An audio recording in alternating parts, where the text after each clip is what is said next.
Welcome to Sagas lifestyle. இன்றைக்கி சுவையான சொரக்காய் சாம்பாரும் மீன் வறுவலும் பண்ண போகிறேன். எப்படி பண்ணலான்னு பார்க்கலாம் வாங்க. பருப்பை குக்கரில் போட்டு 4 விசில் வச்சு எடுத்து வச்சுக்கிட்டேன். இப்போ ஒரு பாத்திரத்தை வச்சு பாத்திரம் நல்லா காஞ்சதும் ஆயில் ஊற்றணும். பாத்திரம் நல்லா காஞ்சிருச்சு, ஆயில் ஊற்றலாம். ஆயில் 1 ஸ்பூன் ஊற்றிக்கலாம். ஆயில் நல்லா காஞ்சிருச்சு. கடுகு, உளுத்தம்பருப்பு, சீரகம் கொஞ்சம், வெந்தயம் கொஞ்சம் போட்டு தாளிக்கணும். கடுகு, சீரகம், வெந்தயம் 3 நல்லா பொரியட்டும். பொரியிற வரைக்கும் வெயிட் பண்ணுவோம். சின்ன வெங்காயமும் கருவேப்பிலையும் போட்டு தாளிப்போம். வெங்காயம் நல்லா செவக்க வதங்கணும். நல்லா வெங்காயம் வதங்கினதுக்கு பின்னாடி சொரக்காவை போட்டு அதிலேயே வதக்கணும். வெங்காயம் நல்லா செவக்க வதங்கட்டும். நல்லா வதங்கிடுச்சு. இப்போ நம்ம சொரக்காவை போட்டுடலாம். சொரக்காவை நல்லா தோல் சீவி கழுவி கட் பண்ணி வச்சுருக்கேன். சொரக்காய் அந்த ஆயிலையே நல்லா கலந்து நல்லா வதங்கட்டும். நல்லா கிளறி விடுவோம் போட்ட பின்னாடி. சொரக்காய் வதங்கட்டும். நான் பருப்புலேயே மஞ்சத்தூள், எண்ணெய், சீரகம், வெந்தயம், பெருங்காயத்தூள், தக்காளி 5 கட் பண்ணி போட்டிருக்கேன். சின்ன வெங்காயம், பூண்டு எல்லாம் போட்டு வேக வச்சு எடுத்து வச்சுருக்கேன். பருப்பில் வெந்தயம் போட்டு வேக வச்சா டேஸ்டி நல்லாயிருக்கும். சப்போஸ் மீதி குழம்பு இருந்தாலும் அடுத்த நாள் கெட்டு போகாது. ரொம்பவும் டேஸ்டியாக இருக்கும். சாம்பார் செய்கிறது ரொம்ப ஈஸி. சாம்பார் செய்ய தெரியாதவங்க கூட ஈஸியாக சாம்பார் செய்யலாம். காய் நல்லா வதங்கட்டும். காய் அந்த எண்ணெயிலேயே வதங்குறப்ப ரொம்ப டேஸ்டியாக இருக்கும் குழம்பு. நல்லா சுருள வதங்கிடுச்சு. இப்போ பருப்பு எடுத்து ஊற்றிடுவோம்.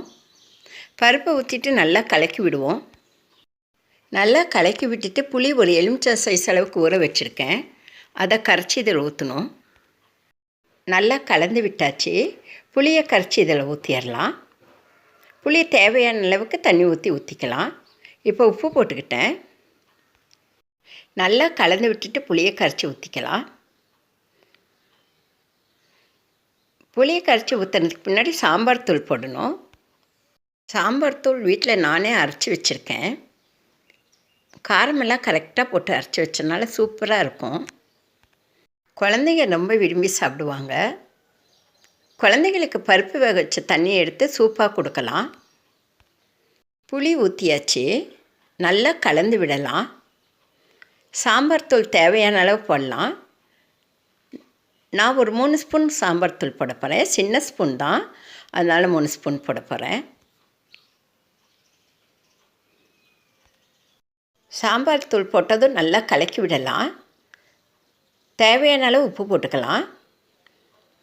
10 நிமிஷம் கொதிச்சா போதும், சூப்பரான சாம்பார் ரெடி ஆகிடும். இப்போ 10 நிமிஷம் ஆயிடுச்சு. சூப்பரான டேஸ்டியான சாம்பார் ரெடி ஆகிடுச்சு.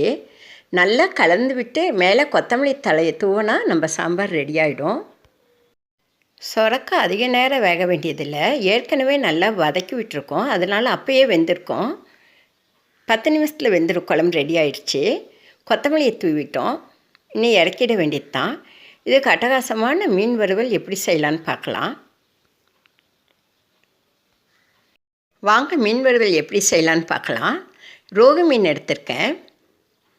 ரொம்ப ரொம்ப சிம்பிளாகவும் டேஸ்டியாகவும் இருக்கும். ரொம்ப ஈஸியாக செய்யலாம். ரோகு மீன் எடுத்திருக்கேன். தேவையான பொருட்களும் ரொம்ப சிம்பிள் தான். மஞ்சத்தூள், மிளகாத்தூள், சோள மாவு, உப்பு, எலுமிச்சை சாறு, இவ்வளவு தான் இதுக்கு தேவையானது. செம டேஸ்டியாக இருக்கும். ஒரு பாத்திரத்தை எடுத்துக்குவோம். அதில் 3 ஸ்பூன் மிளகாய்த்தூள். இந்த மிளகாய்த்தூள் நல்லா காரம், அதனால் 3 ஸ்பூன் மிளகாய்த்தூள். மஞ்சத்தூள் கொஞ்சம். மஞ்சத்தூள் எப்பயுமே மீன்களுக்கு கொஞ்சம் அதிகமாக தான் போடணும், அப்போ தான் அந்த ஸ்மெல்லாம் எதுவும் இருக்காது. சோள மாவு 2 ஸ்பூன். சின்ன ஸ்பூன், அதனால் நான் 2.5 ஸ்பூன் போடுறேன். சால்ட்டு கொஞ்சமாக போட்டுக்கணும். லெமனும் அதில் ஊற்றி கலந்து விட்டுக்கணும். நல்லா கலந்து விடணும். லெமன் சாறே போதும், தண்ணி எதுவும் ஊற்ற வேண்டியதில்லை. நான் ஒரு பெரிய சைஸ் லெமனில் 1/2 லெமன் சாறு தான் ஊற்றிருக்கேன். அதுவே போதும். நல்லா கலந்து விட்டுட்டு மீனில் ஒவ்வொன்றா தடவி எடுக்கணும். ஒவ்வொரு மீனாக நல்லா தடவி எடுத்து வச்சுக்கலாம். 15 மினிட்ஸ் ஊறணும் மசாலாவில்.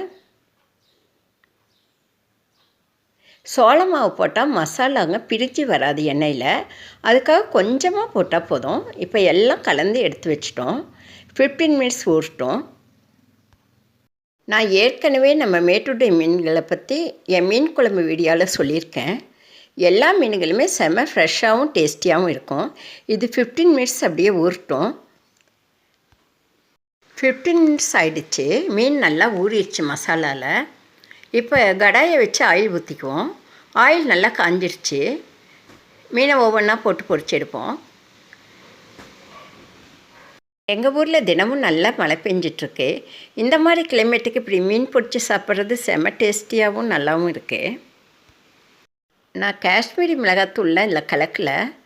அதனால தான் ரொம்ப ரெட்டிஷாக இல்லை. சரியான காரத்தோட செம்ம டேஸ்டியாக இருக்கும்.